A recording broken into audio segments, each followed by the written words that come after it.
nous vous prions de partager la vidéo, inviter d'autres personnes parce que nous sommes là dans ce programme de 3 jours de prière que le Seigneur nous a recommandé par son Esprit Saint. Nous sommes là pour prier, chercher la face du Seigneur. Donc, sentez-vous libre, vous êtes à la maison, vous pouvez prendre vos téléphones, vous enfermer dans votre chambre, inviter d'autres personnes à se joindre à ces programmes parce que il y a un message que le Seigneur nous avait donné. C'est en fonction de ces messages-là et de tout ce qui se passe, les gens qui meurent du jour le jour, le Seigneur a déposé dans notre cœur comme des sentinelles, comme des intercesseurs afin de nous tenir à la brèche et prier pour arrêter ces fléaux. Pas seulement dans nos familles, nous voyons même à la présidence, il y a de morts en cascade. Donc nous étant l'église, nous devons nous lever, nous devons prier, nous devons chercher la face du Seigneur. J'aimerais que nous puissions nous recueillir dans la sainte et glorieuse présence de Dieu. Tu peux élever ta voix et dire merci au Seigneur. Tu peux rendre de multiples actions de grâce à Dieu pour la force, pour le mouvement et l'être, pour la vie. Est-ce que quelqu'un peut élever la voix, prier le Seigneur? Dis merci à Dieu. Rends grâce au Seigneur. Yes.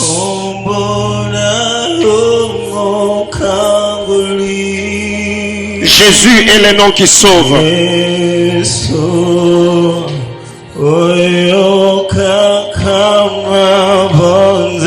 est celui qui exauce les prières.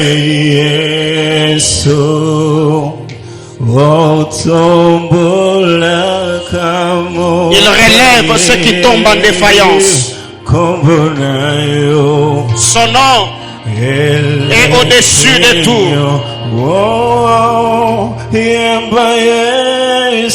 Jésus, nous te disons merci.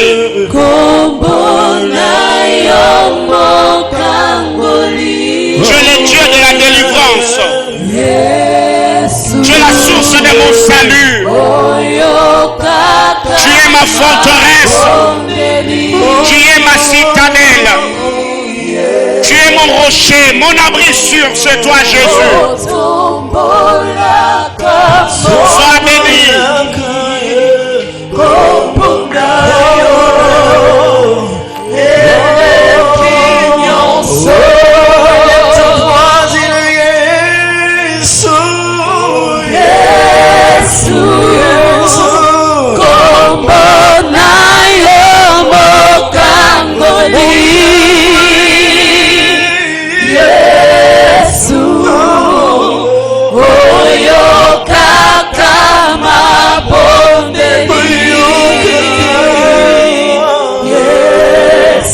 Alléluia.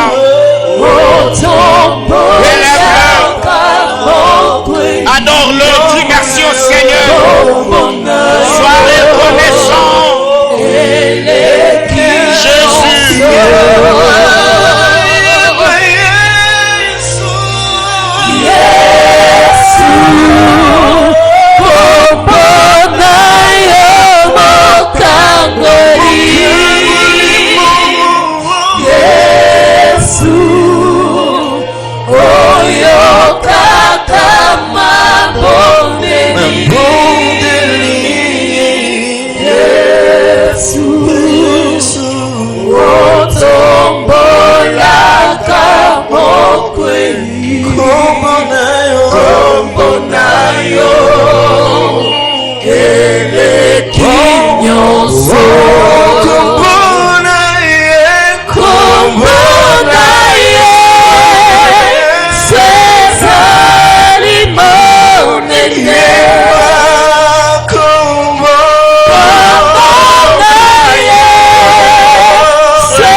adore le Seigneur, dis merci à Dieu.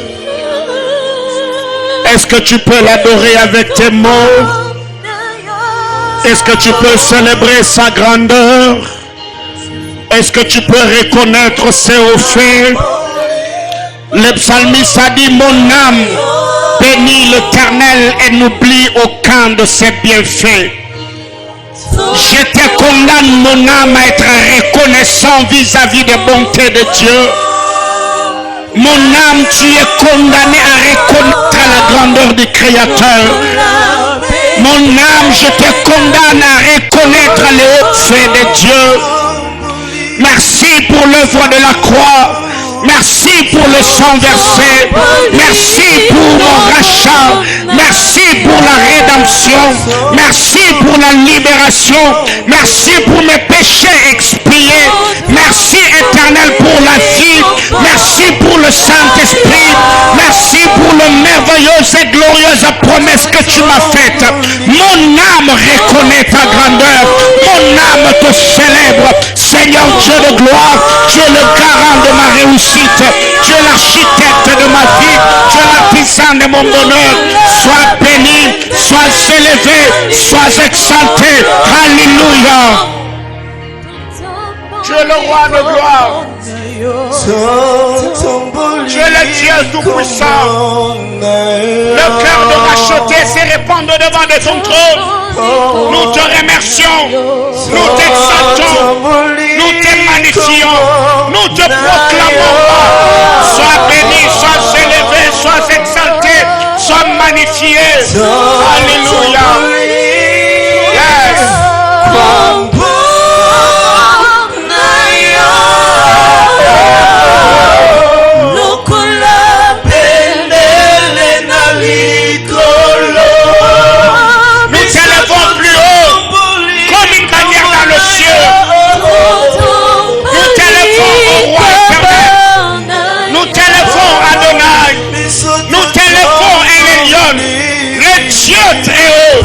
Sois béni, sois élevé, sois exalté, sois magnifié. Ô roi, que la gloire, que l'honneur, que la louange, que la puissance, que la majesté te revienne. Alléluia. Jésus.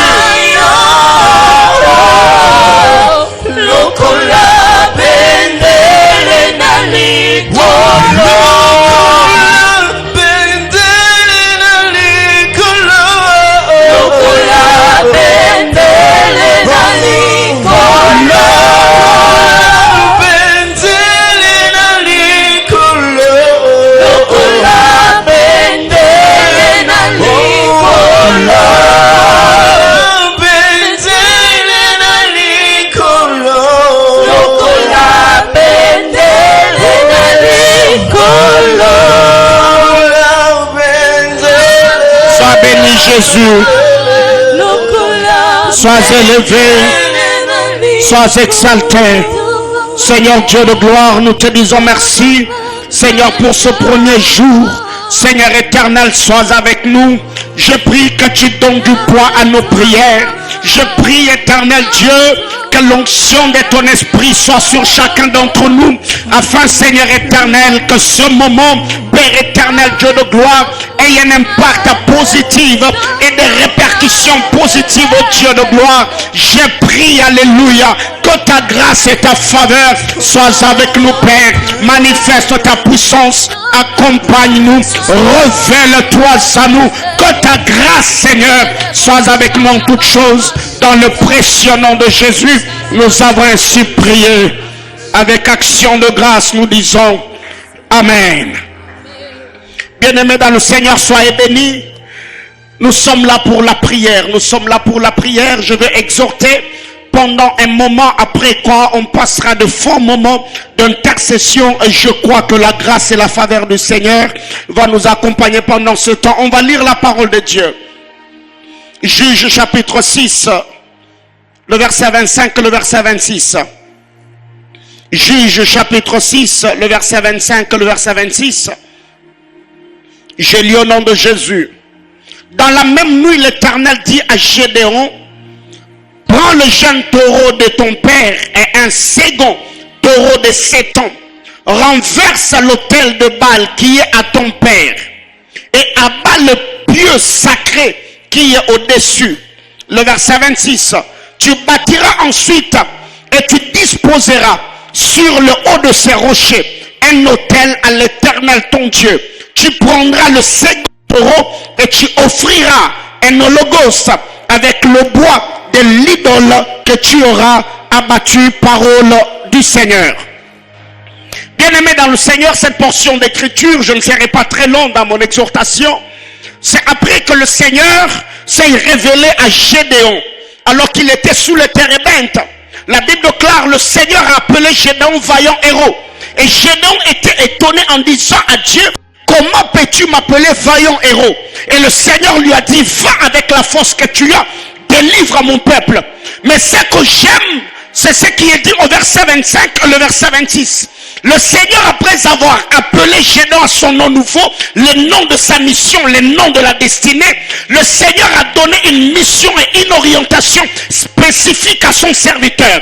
Le Seigneur lui a dit, quand tu vas rentrer, il faut que tu abattes ou que tu renverses l'autel de Baal qui est à ton père. Il faut abattre l'autel, il faut renverser l'autel de Baal qui est à ton père, et il faut que tu abattes le pieu sacré. Mais après que tu aies renversé l'autel de Baal, tu établiras, tu érigeras ou tu bâtiras l'autel au nom de l'Éternel ton Dieu. Bien aimé, ici nous voyons le Seigneur qui est en train de changer de dispensation. Dieu est en train de changer de saison. Il dit à Gédéon, tu vas renverser l'autel de Baal qui est à ton père et tu vas bâtir l'autel au nom de l'Éternel ton Dieu. Le Seigneur était en train de vouloir déconnecter le Fils aux alliances maléfiques du Père afin que le Dieu du Fils puisse occuper ce territoire. Que quelqu'un me dise Amen. Bien-aimés dans le Seigneur, nous devons savoir que nous sommes sortis dans des familles où il y a des problèmes, il y a de liens, il y a de réclamations ancestrales, il y a beaucoup de choses qui se passent autour de nos familles.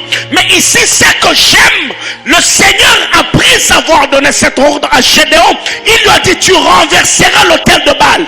Et Dieu ne lui a pas dit, tu laisseras cet territoire-là vide, tu laisseras cet territoire-là inoccupé. Non, il a dit, après que tu aies renversé l'autel de Baal, il faut que tu puisses bâtir un autre autel à l'Éternel ton Dieu.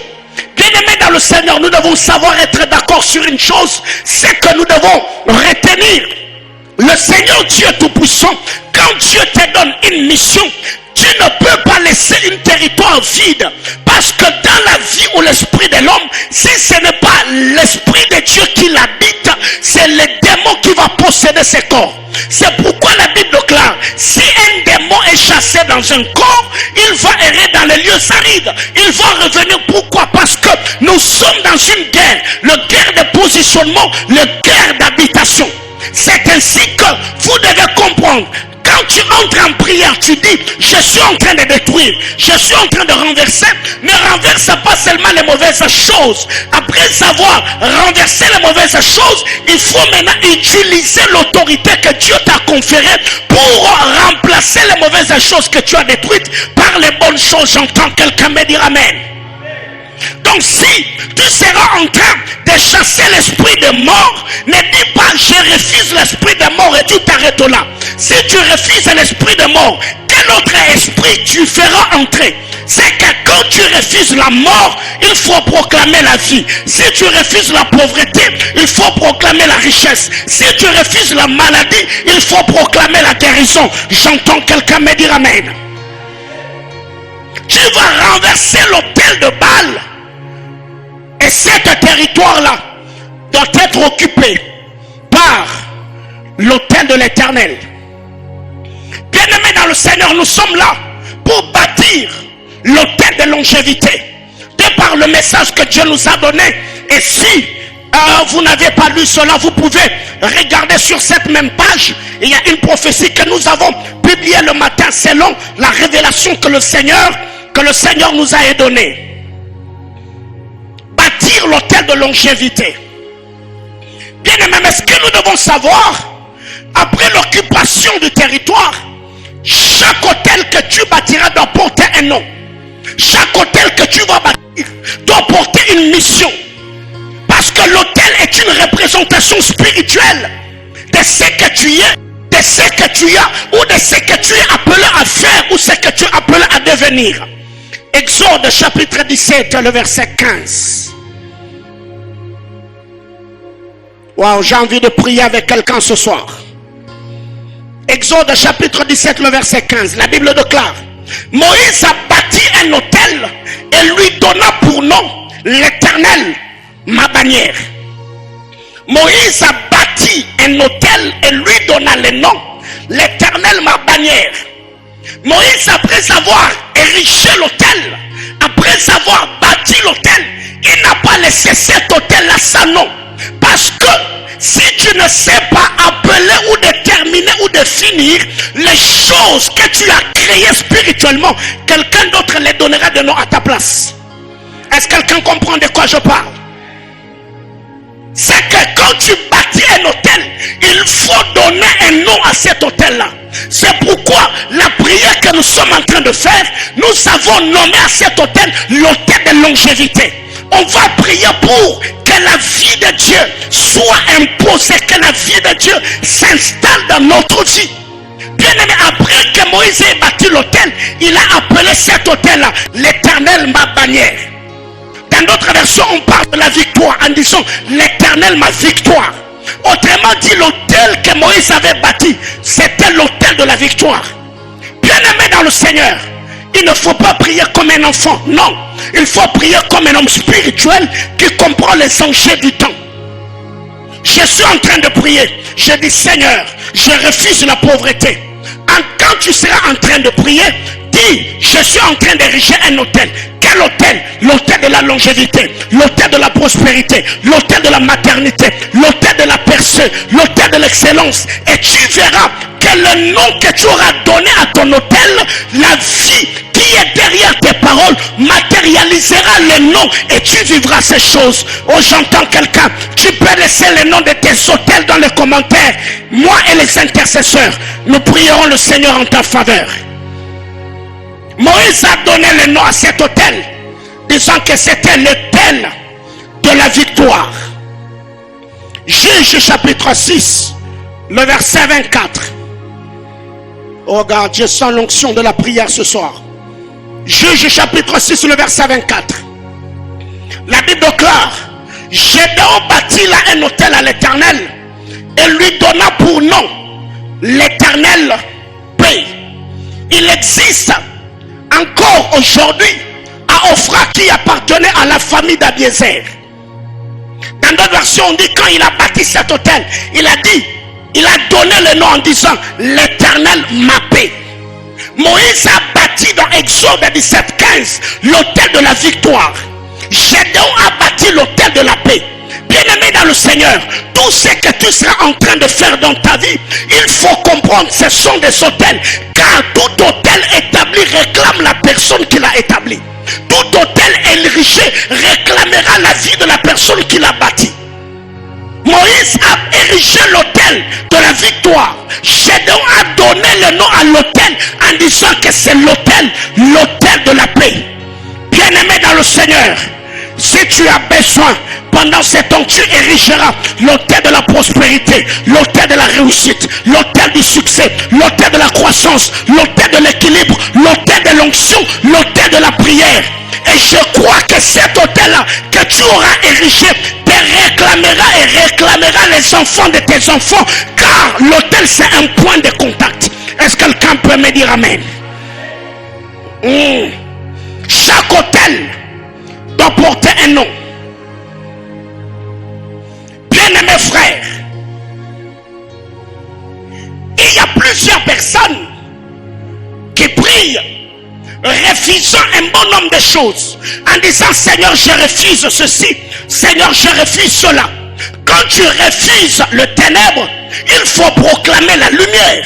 Si tu refuses la maladie, il faut proclamer la guérison. Bien-aimé dans le Seigneur, vous devez savoir, une bouche fermée est une destinée morte. Apprends à parler sur ta vie et sois précis dans des choses que tu seras en train de dire. Car en lisant la parole de Dieu pendant les 6 jours de la création, Dieu était précis dans ce qu'il créait. Dieu ne créait pas vaguement, non. Ne prie pas vaguement, non. Sois précis dans tes prières. Seigneur, je refuse la chose X, mais je veux chose Y. Seigneur, je refuse la maladie, moi je veux la guérison. Je refuse les péchés, je veux la sanctification. Plus tu seras en train de donner des noms aux différents hôtels que tu érigeras, bien aimé, les hôtels que tu seras en train d'ériger deviendront les supports qui vont amener ta vie dans les hauteurs. J'entends quelqu'un me dire amen. Bien aimé frère, il y a une chose que nous devons savoir. Ceux qui ont compris le mystère des hôtels, ils vivent une chose, c'est la loi du rebondissement. Ceux qui ont compris le mystère des hôtels vivent une chose, la loi du rebondissement. Ces personnes-là, même s'ils perdaient l'équilibre dans les hauteurs, quand il tombera par terre, il ne peut pas rester là. Pourquoi? Parce que les hôtels qu'il aura érigés, ces hôtels-là commenceront à le propulser. Ces hôtels-là commenceront à le lever encore. Ma prière est levée de mon cœur. Et que la prière que tu feras pendant ces 3 jours ait de l'impact et des répercussions positives sur toi, sur tes enfants et sur les enfants de tes enfants. Que cette parole de grâce s'attache à ta vie dans le nom suprême de Jésus. J'entends quelqu'un me dire amen. Yes. Bien-aimés frères, j'aimerais que nous puissions prier. J'aimerais que nous puissions prier. On va intercéder ce soir. Waouh. Il y a quelqu'un qui a écrit en commentaire la journée en disant: les enfants de Dieu qui sont censés rencontrer le Seigneur dans le désert sont en train de prier, refusant l'esprit des morts. Nous sommes en train de prier, refusant la mort. Bien-aimés dans le Seigneur, vous devez savoir que les choses que le Seigneur a planifiées, la mort qui vient de Dieu, cette mort-là, on ne peut pas l'éradiquer, on ne peut pas l'éviter. Tous nous savons qu'à un moment donné de la vie, nous sommes appelés à mourir. Nous sommes appelés à regagner notre maison, à rentrer dans l'éternité. Mais nous devons savoir que tous ceux qui meurent ne meurent pas dans la volonté de Dieu. Car aujourd'hui, par manque de puissance et de révélation, nous nous appuyons sur le texte de Job qui dit: l'Éternel a donné, l'Éternel a repris. Bien aimé, tous ceux qui meurent, ce n'est pas l'Éternel qui les reprend. Il y a des accidents orchestrés par la puissance démoniaque. Il y a des maladies spirituelles qui rongent les familles. Il y a beaucoup de choses qui arrivent. Donc ici, nous ne sommes pas en train de nous opposer au plan de Dieu dans la vie des enfants de Dieu. Non, nous sommes en train de refuser tout ce que le diable est en train d'orchestrer sur l'étendue nationale et dans le corps du Christ. Et quand vous lisez la parole de Dieu, dans 2 Corinthiens chapitre 2, le verset 11, la Bible déclare, j'aimerais que nous puissions lire avant de prier. 2 Corinthiens chapitre 2, le verset 11. La Bible déclare: afin de ne pas laisser à Satan l'avantage sur nous, car nous n'ignorons pas ce dessein. Celui qui ignore les desseins de Satan, celui qui n'a pas la révélation ou la compréhension des modes opératoires de puissance de ténèbres, Satan aura de l'avantage sur lui. Satan dominera, Satan t'écrasera, il t'assujettira. Et quels sont ses desseins? Si c'est dans Jean chapitre 10, le verset 10, la Bible déclare: le voleur est venu pour dérober, égorger et détruire. Donc quand il vient pas pour blaguer avec toi. Quand il vient pas pour t'amadouer. Non, il a une mission bien précise. Et Satan est expert en cela. Nous ne devons pas ignorer ses desseins. Cela ne veut pas dire que nous devons également voir Satan partout. Non. Mais nous devons avoir le discernement, la compréhension des enjeux spirituels afin de pouvoir vaguer la prière et chercher la volonté de Dieu. Bien-aimés frères, j'aimerais que nous puissions intercéder, j'aimerais que nous puissions prier. Ce moment, c'est des prières de degré. La prière de degré où tu vas fixer les choses. Nous ne sommes pas de ceux qui doivent subir, mais nous sommes de ceux qui doivent faire subir. Père, j'ai pris quelle onction de la prière. Saisisse mon frère, saisisse ma soeur.